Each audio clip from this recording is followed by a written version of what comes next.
during this incident. WJZ.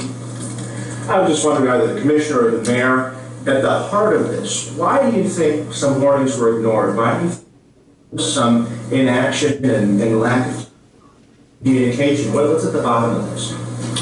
The truth is that I don't really care. Well. The truth comes out, doesn't it? I don't really care. On July 1st, just 3 days before our country's Day of Independence celebration, there was a Brooklyn Day block party.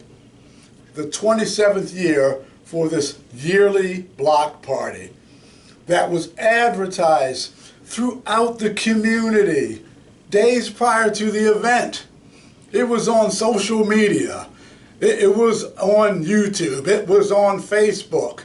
It was on posters. It was flyers all throughout the community. And it was advertised and known about. The police department, they didn't know about it. I don't believe that for 1 second.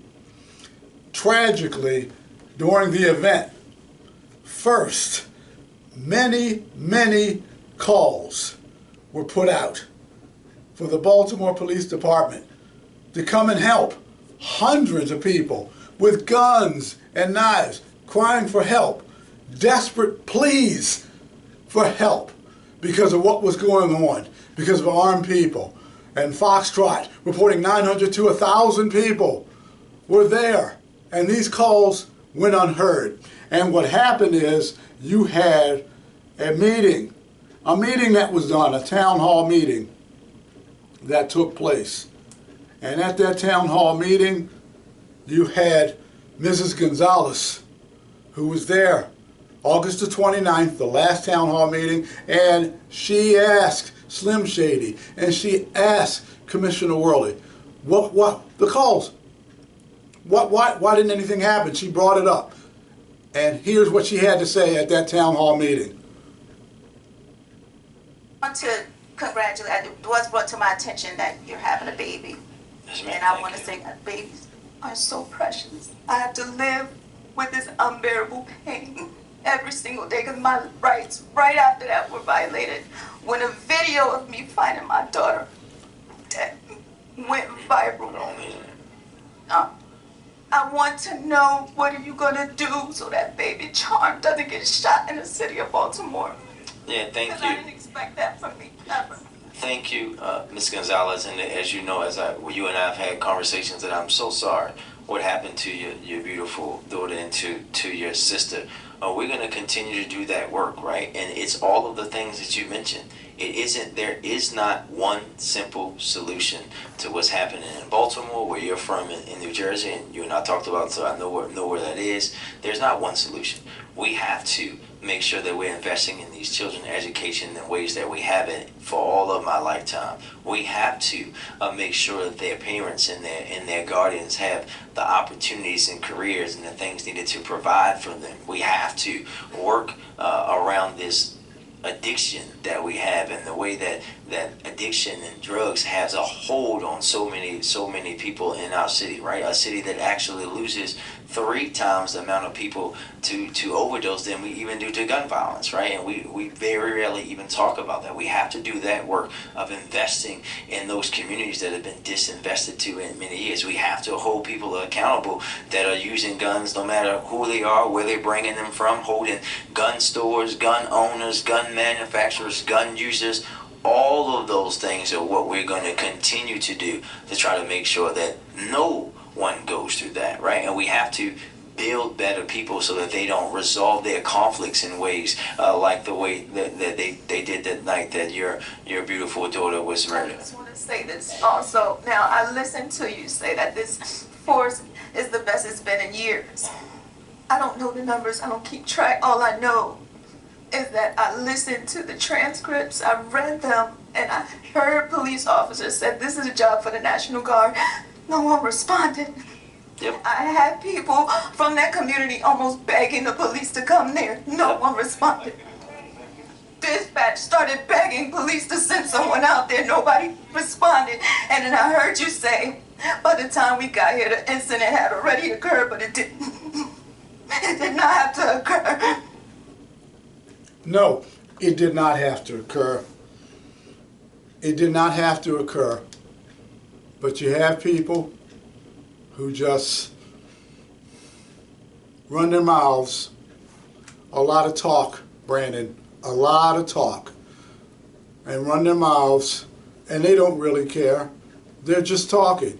Now here, and again I will play it, the next day at a press conference after Mrs. Gonzalez poured her heart out to Worley and to Scott.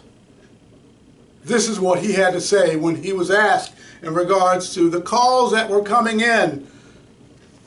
This is what Slim Shady had to say. Those accountable who made mistakes during this incident. WJZ. I was just wondering, either the commissioner or the mayor, at the heart of this, why do you think some warnings were ignored? Why do you think there was some inaction and lack of communication? What's at the bottom of this? The truth is that I don't really care. That's the truth. He doesn't really care. There needs to be a congressional investigation into the events prior to, during, and after this massacre, the worst mass shooting in the history of Baltimore City, a city that I was born and raised in, to see this happen, this disgrace. 18-year-old Aaliyah Gonzalez, at the beginning of her life, prime of her life, beginning of her life, taken. 20-year-old Kylis, Fagbemi, at the beginning of his life, these two precious lives taken from their families because of this inaction, because of a mayor coddling criminals. The after action report where the Housing Authority, Baltimore City Police Department, and Mayor's Office of Neighborhood Engagement and Safety investigated themselves. And we were told by Monty Director Stephanie Mavronis, the public can expect to find an outline, and this is a quote, the public can expect to find an outline of what went well. Really? What went well? The sham investigation. This is not good enough. The truth needs to be found, and this cover-up, crime scene wiped just hours after a mass shooting.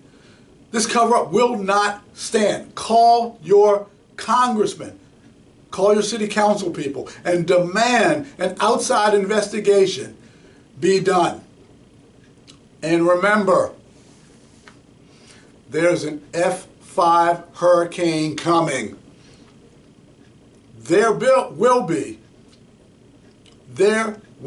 be a report on this after action report, and it's coming soon. There's an F5 hurricane coming. Brandon, Richard, Stephanie.